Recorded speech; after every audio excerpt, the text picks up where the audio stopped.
Chiefs vs. Giants. KC struggles again, but Patrick Mahomes and his defense do enough to beat New York. Love them or hate them, it's undeniable that for most of the Patrick Mahomes era the Kansas City Chiefs were interesting to watch. That's far from the case this season. Mahomes will still make fantastic plays, but the Chiefs are not a fun team to watch right now. Kansas City beat the New York Giants 22-9 on Sunday night, and the Chiefs needed the win. Falling to 0-3 by losing to the Giants would have been a massive hole to dig out of, especially with the Los Angeles Chargers improving to 3-0 earlier Sunday. But the win was ugly and largely boring, save for perhaps a heated sideline exchange between head coach Andy Reid and tight end Travis Kelce in the first half. Nobody is used to this from the Chiefs. Well, we're used to Reid and Kelce getting into it, which the head coach addressed post-game, saying, via ESPN, "I've been through a lot of things with him. That's all part of it. I love that he loves to play the game."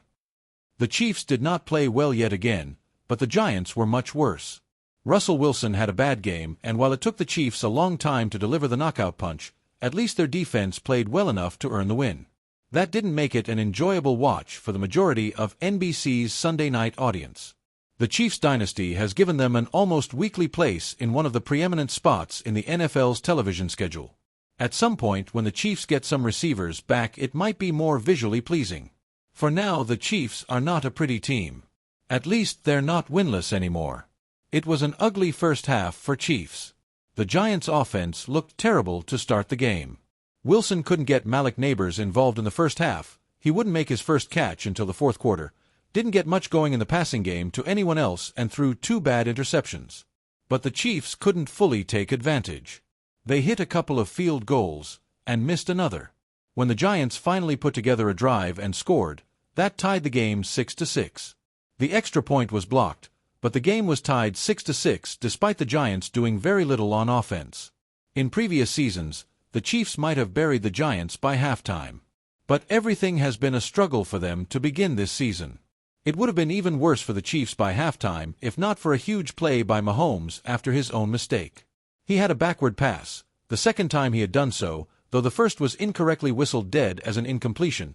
But when the Giants seemed to recover inside the 10-yard line, Mahomes ripped it out of linebacker Bobby Okerek's hands. The Giants still had a shot at a halftime lead, but Wilson threw another bad interception into the end zone in the final minute of the half. The Chiefs finally made something of it, though it wasn't an incredible highlight. Mahomes threw deep, the Giants took a bad pass interference penalty that was worth 52 yards, and the Chiefs got a field goal for a 9-6 lead. It was an ugly half of football. That's not unusual for the Giants.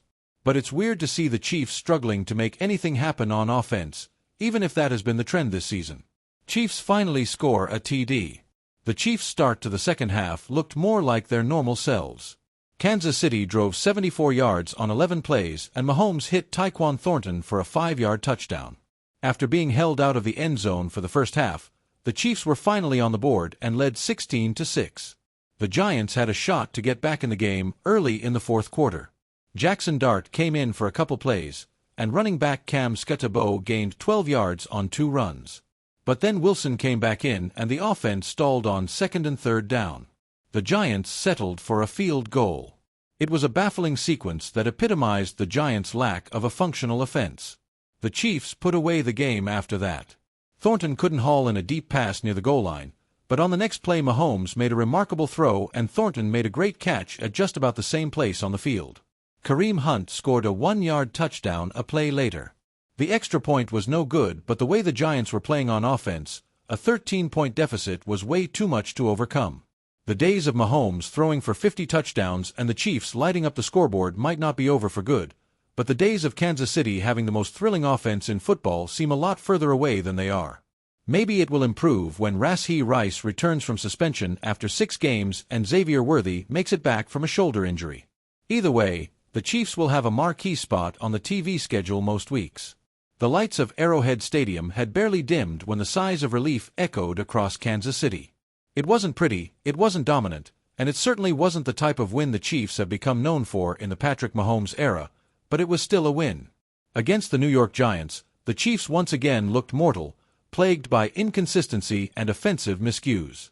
Yet when the game hung in the balance, Mahomes and a suddenly energized defense made sure the night ended in Kansas City's favor. For Chiefs fans, this season has been an uneasy departure from the fireworks-laden blowouts of years past. Long gone are the days when Mahomes would casually drop 350 yards and 4 touchdowns before halftime, leaving opponents dazed.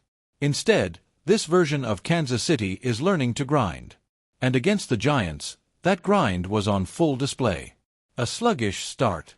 From the opening drive, it was clear the Chiefs weren't firing on all cylinders. Mahomes looked sharp in moments, but mistimed routes, dropped passes, and untimely penalties disrupted any early rhythm. The Giants, on the other hand, smelled opportunity. They pressed Kansas City's receivers, brought blitzes from creative angles, and dared the Chiefs to sustain long, mistake-free drives. For a team that's used to relying on explosive plays, patience doesn't always come easy.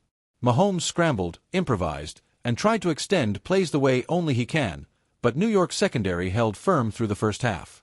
Each drive felt like a tug-of-war between brilliance and frustration.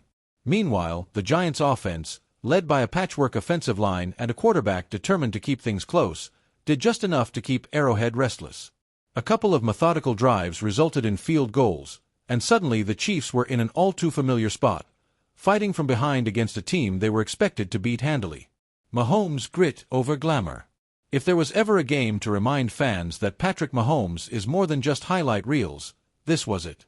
The throws weren't always clean. The pocket wasn't always stable. And the scoreboard wasn't running away in Kansas City's favor. But Mahomes dug deep into his bag of leadership rather than just his bag of tricks. On a critical third-quarter drive, with the Chiefs trailing by 3, Mahomes strung together a series of controlled completions, short, quick passes that chipped away at the Giants' defense. No sidearm lasers, number 60-yard bombs over the top, just precision, patience, and poise. He capped it off with a perfectly timed strike to Travis Kelce in the red zone, giving Kansas City a lead they would never fully surrender. It wasn't vintage Mahomes, but it was necessary Mahomes. Sometimes, greatness is less about fireworks and more about endurance.